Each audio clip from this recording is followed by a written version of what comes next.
우리가 이제 3장을 시작하는데요. 요한복음 1장과 2장은 예수님의 인격, 즉 신성에 대하여 초점을 두고 상당히 많은 것을 그곳에 할애하고 있습니다. 그러함에도 우리 사람에 대하여서도 관심을 기울이고 있는 것은 사실이다 하는 것입니다. 1장 9절로 11절의 말씀을 보면 참빛 곧 세상에 와서 각 사람에게 비추는 빛이 있었나니 그가 세상에 계셨으며 세상은 그로 말미암아 지은 바 되었으되 세상이 그를 알지 못하였고 자기 땅에 오매 자기 백성이 영접하지 아니하였다고. 참빛이 세상에 비출 때 사람들은 대체로 예수님께 반응을 나타내고 있지 아니함을 증언하고 2장에서는 많은 사람들이 예수님께 행하신 표적들의 결과로 예수님을 믿는 것처럼 보였지만 예수님께서는 2장 24절에서 그의 몸을 그들에게 의탁하지 아니하셨으니 이는 친히 모든 사람을 아심이라고 합니다. 지금 사도 요한은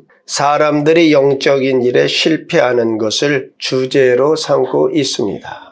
오늘 본문에 등장하는 니고데모는 사도 요한의 주제를 실증하는 구체적인 실례로 등장을 하고 있습니다. 그런데 바리새인 중에 니고데모라 하는 사람이 있으니 유대인의 지도자라. 이것은 그 중요한 말이 그런데라는 것이죠. 2장 25절에 또 사람에 대하여 누구의 증언도 받으실 필요가 없었으니 이는 그가 친히 사람의 속에 있는 것을 아셨음이니라. 그런데 그리고 3장 1절이 시작되자가 왜 예수님께서 사람을 의탁하지 아니하셨느냐.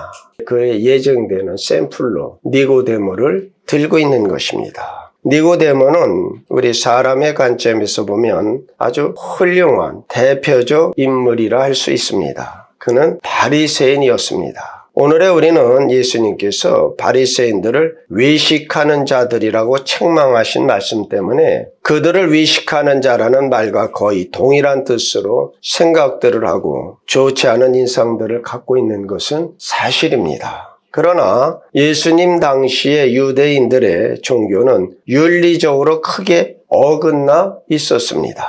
그러나 바리새인들은 윤리적인 생활 방식에 있어서 굉장히 뛰어난 사람이었다 하는 것입니다. 바리새인들은 나라 전체에서 가장 훌륭한 사람들로 인정을 받고 있었으며 그 수에 있어서도 소수였습니다. 그러니까 유대 전체를 통하여서 6,000명이 안 됐다라고 합니다.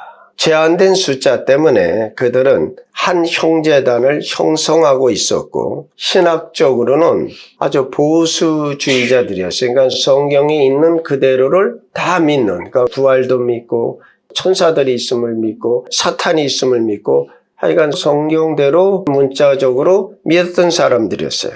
그들은 율법에 진지하여서 모세오경을 문자 그대로 믿고 실천해야 할 윤리적 규례를 내포한다라고 믿었습니다. 바리새 종교의 가장 큰 영광은 율법을 문자 그대로 적용한 사실에 있습니다. 서기관들의 목표는 율법의 의미를 정확하게 밝혀내는 일이었고 바리새인들은 율법을 지키는 일이었습니다. 또 니고데모는 학자였습니다. 예수님께서 3장 10절에서 이스라엘의 선생이라고 하였는데 이 말을 우리가 잘 알고 있는 말로 하면 랍비입니다. 또 우리가 기억해야 할 것은 바리새인들은 율법 연구가들이었습니다. 그래서 그 7장 50절에 니고데모가 또 말을 하죠. 그래서 이것을 보면 니고데모는 서기관이었을 가능성이 상당히 큽니다. 니고데모는 헬라어로 된 이름이에요. 즉 헬라 교육을 받은 사람이었다 하는 것입니다. 헬라어 성경을 읽고 헬라 철학에 비추어서 구약을 살펴보았을 것이고 그러한 영향 속에서 예수님께 대하여 열린 마음을 갖게 되었을 것입니다. 이 당시에 바리새인들은 예수님께 크게 홍을 하지 않았죠. 그러나 가장 먼저 예수님을 찾아온 이 사람 그래서 이것은 아마 헬라적 교육에 열린 마음이 있지 않았는가 하는 것이 많은 학자들의 견해입니다. 또 니고데모는 유대 관원, 즉 사내들인 공의원이었습니다. 사내들인 공의는 유대에서 가장 중요한 권위를 갖고 있는데 그 공의는 재판을 하였고 이단을 조사했으며 유대 사람들과 로마 당국자들 사이에 모든 문제들을 다 처리했습니다. 니고데모는 유대 사회에서 존중받는 사람이었다 하는 것입니다. 이런 니고데모가 밤에 예수님을 찾아왔습니다. 그리고 랍비여, 우리가 당신은 하나님께로부터 오신 선생인 줄 아나이다. 하나님께서 함께 하시지 아니하시면 당신이 행하시는 이 표적을 아무도 할 수 없음이라고 니고데모는 아주 최상의 존중과 예의를 갖춰 예수님을 대하고 있습니다. 하나님께로부터 오신 선생이란 그 랍비에는 세 가지의 계층이 있습니다. 첫째는 랍이고 그 위에가 랍비고 그 위에가 랍반입니다. 이 중에 랍보다는 랍비보다는 랍반이 더 권위가 있고 더 상층에 있었던 것입니다. 그러나 이들보다 더 높은 사람이 있는데 그는 이러한 칭호로 불려지지 않았습니다. 즉 율법 교육을 받은 랍비 계층보다 하나님께서 보내신 참 선지자가 더 권위가 있었습니다. 니고데모가 하나님께로부터 오신 선생이란 바로 구약 성경이 가리키는 참 선지자라는 의미입니다. 니고데모가 예수님을 이렇게 하나님으로부터 오신 선생으로 확신한 이유는 그 신명기 18장 22절에 보면 어느 선지자가 하나님으로부터 왔다고 해 그 말씀을 선포할 때 그 말씀의 효험, 증명이 되어지면 그러니까 어떤 것이 이루어지게 되어질 때 그는 참 선지자라고 불려지게 되었습니다. 그러니까 니고데모는 예수님께서 표적들을 행하시는 것을 보면서 이는 참 선지자라구나 이렇게 인정을 한 것이지요. 이와 같이 예수님께 나온 니고데모에게 예수님께서 전혀 생소한 말씀을 하십니다. 진실로 진실로 내게 이르노니 사람이 거듭나지 아니하면 하나님의 나라를 볼 수 없느니라. 예수님께서 사람이 영적으로 사물들을 이해할 수 있으려면 먼저 거듭나야 된다라고 말씀하십니다. 사람이 새로운 출생을 하지 아니하면 하나님의 나라를 볼 수 없느니라고 하셨습니다. 그래서 6절에 육으로 난 것은 육이요 영으로 난 것은 영이라. 영적인 생명입니다. 전혀 새로운 재창조를 가리키시는 말씀입니다. 새 사람으로 살 수 있는 새로운 출생이 믿음 안에서 일어난다 하는 것입니다. 자, 그러면 새로운 출생이란 무엇이냐 하는 것입니다. 새로운 출생을 본문에서는 거듭난다라고 표현했습니다. 거듭난다는 의미는 니고데모가 이해하고 있는 육신적으로 모태에 들어갔다가 다시 태어나는 그런 문자적인 의미가 아닙니다. 이는 위로부터 임하시는 성령의 바람같이 불과 같이 임하시는 변화의 역사를 의미하며 그래서 원래 이 거듭난다라는 말이 성경의 나나주에 보면 위로부터 난다 이런 말이 있을 거예요. 그래서 원래 이 헬라어 언어가 아노덴이라는 뜻이에요. 위로부터 난다, 다시 태어난다 이런 의미가 있어요. 아마 니고데모와 예수님에 대하는 틀림없이 아람어로 했을 거예요. 근데 아람어에는 그 의미가 없습니다. 그래서 정확한 의미는 무엇이냐? 다시 태어난다는, 거듭 태어난다라고 하는 것입니다. 자, 이는 위로부터 임하시는 성령의 바람같이 불과 같이 임하시는 변화의 역사를 의미하며 인간의 본질의 변화를 가리킵니다. 인간 본질의 변화는 곧 새로운 출생입니다. 성령 하나님에 의한 전인적 변화입니다. 그러면 새로운 출생은 첫째로 내면적 변화입니다. 이는 전인의 변화로 인한 지식의 변화로 새 지성을 갖는 일입니다. 감정의 변화로 새 성품을, 의지의 변화로 새 인격을 갖는 일입니다. 이 변화는 교육이나 환경의 개조나 구조의 인위적 개선으로 이루어지는 것과는 근본적으로 다른 것입니다. 첫 번째는 새로운 출생은 본질적 변화입니다. 골로새서 3장 9절로 10절 말씀을 보면 옛사람과 그 행위를 벗어버리고 새 사람을 입었으니 이는 자기를 창조하신 이의 형상을 따라 지식에까지 새롭게 하심을 입은 자니라. 자기를 창조하신 이의 형상을 따라 지식에까지 새롭힘을 덧입었다. 하나님이 우리의 형상대로 우리의 모양을 따라 사람을 만들자. 그래서 인간은 하나님의 형상을 따라 지어졌어요. 근데 그 형상이 타락함으로 부패되어졌던 거예요. 그러니까 거듭나면 그 하나님의 형상을 회복하는 겁니다. 영혼과 전인격의 변화로 옛사람이 변하여 새 사람으로 나타납니다.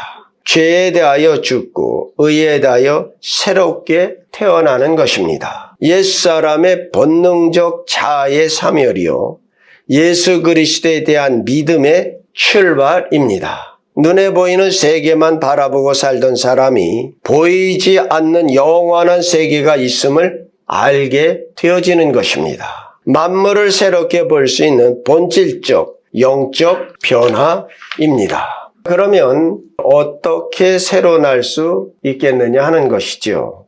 니고데모에 사람이 어떻게 거듭날 수 있사옵나이까? 라고 묻는 그 질문에 대한 대답이 5절에 주어져 있습니다. 진실로 진실로 내게 이르노니 사람이 물과 성령으로 나지 아니하면 하나님의 나라에 들어갈 수 없느니라고 하셨습니다. 여기서 들어갈 수 없다 하는 이것은 하나님의 나라에 들어가지 못한다라고 금지하는 것이 아니라 인간의 무능력을 가리키는 겁니다.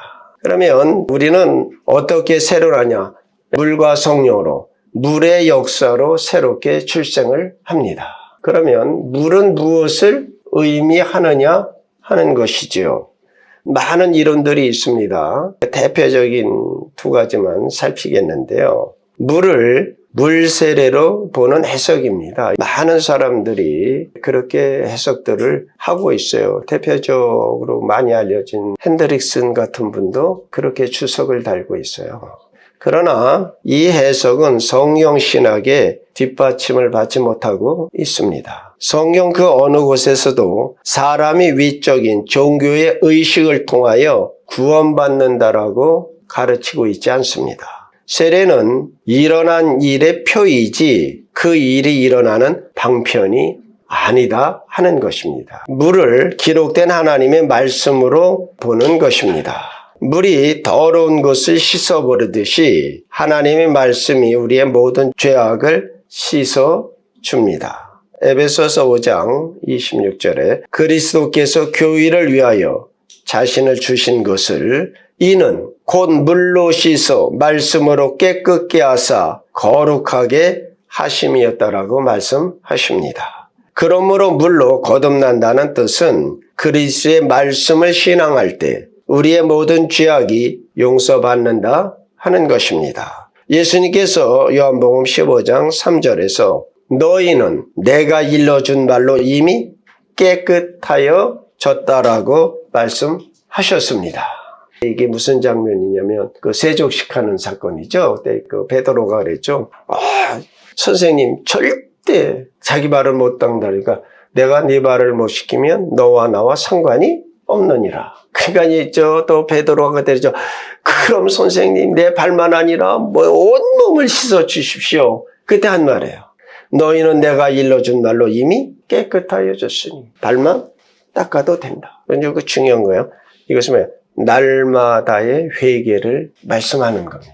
그러니까 날마다 내가 하루를 살며 하나님의 뜻과 말씀에 어긋난 우리가 번성적으로 우리가 거듭났어도 그리스도의 장성한 분량에 이르지 못하기 때문에 우리는 미혹과 유혹에 늘 넘어지는 자들입니다. 그래서 날마다의 내 삶을 돌아보며 회개가 있어야 됨을 기억하십시오.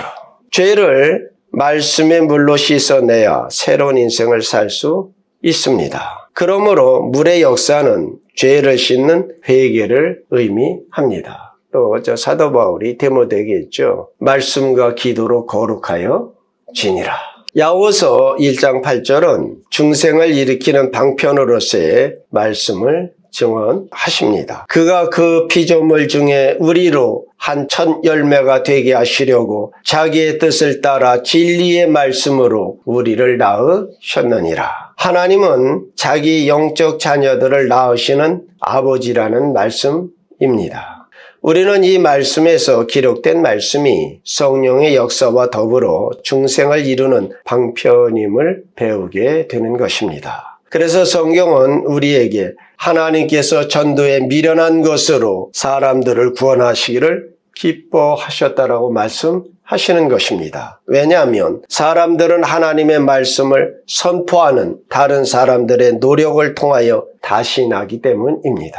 로마서 10장 14절에 듣지도 못한 일을 어찌 믿으리요 전파하는 자가 없이 어찌 들으리요. 여러분들을 통하여 생명을 거듭나게 하는 놀라운 말씀의 부흥이 일어나기를 그리스도 예수의 이름으로 축원드립니다. 그래서 때를 얻든지 못 얻든지 우리는 전파하여야 하는 것입니다. 두 번째, 성령의 역사로 새롭게 출생을 합니다. 성령의 역사는 바람과 같은 역사입니다. 8절에서 세 가지 역사를 보여주고 있습니다. 먼저 바람이 임의로 불매라고 하셨는데 이는 성령님의 주권적 역사로 새로나게 하는 사역을 의미합니다. 두 번째로 그 소리를 들어도 어디서 와서 어디로 가는지 알지 못하나니 이는 성령님의 신비적인 역사로 자기 자신도 모르는 사이에 새로운 인생으로 출발시켜 인생관, 가치관, 세계관을 변화시켜 주십니다. 셋째로 성령으로 난 사람, 이는 성령님의 절대적 역사로 한번 거듭나게 하시면 불가항력적 결과를 가져옴을 암시하는 말씀입니다. 우리는 이 물과 성령의 역사 속에 있는 사람들입니다. 우리는 그 안에서 이미 새로운 삶을 살고 있습니다. 참으로 하나님을 아버지라 부르며 예수 그리스도를 주님이라 부르신다면 우리는 거듭난 사람이면 틀림이 없는 것입니다. 성령으로 거듭나지 아니하면 아무도 예수 그리스도를 주라 할 수 없습니다. 성령의 역사 없이 예수 그리스도를 믿을 수 없습니다. 그러니까 이미 우리에게는 성령님이 역사하셨고 우리를 거듭나게 하셨고 그리하여 오늘 그 결과로 이 자리에 나와 앉아있게 되어진 것입니다. 자, 그러면 이 새로운 출생을 어떻게 나의 것으로 만들 수 있겠느냐 하는 것입니다. 이는 니고데모와 같이 사회적, 종교적, 교육적 신분과 지위를 초월하여 예수님을 만나 뵙고 믿는 데서 발생합니다. 자, 니고데모는 사회적으로, 신분적으로 아주 특출난 인물이었어요. 그러함에도 예수님께서는 그것으로 말미암아 네가 나의 자녀, 천국에 들어가는 것이 아니라 성령으로 거듭나야만, 중생해야만 하나님 나라에 들어갈 수 있다라고. 다시 말하면 인간이 가진 지성, 이성, 합리성 또 모든 것을 통괄하여서는 예수 믿을 수도 천국에 갈 수도 없다. 오직 성령의 역사로만 구원받는다.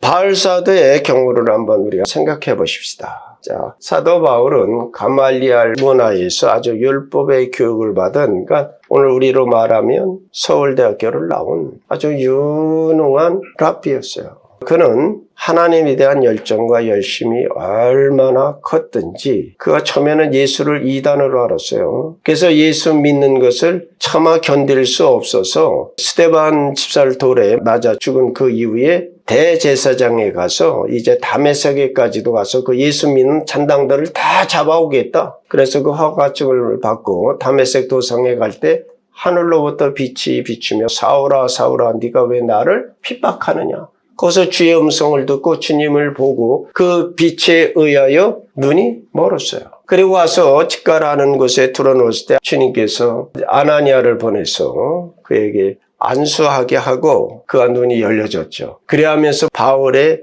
삶이 완전히 180도 변화되어지게 됐어요.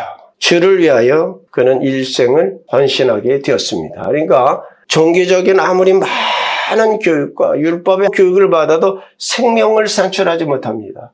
성령이 임하셔야 되는 겁니다. 네?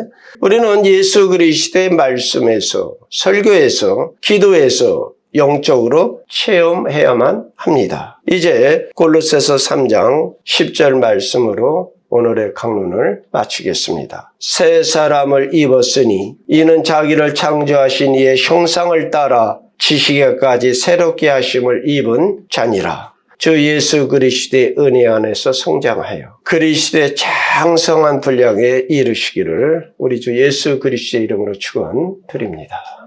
기도하십니다.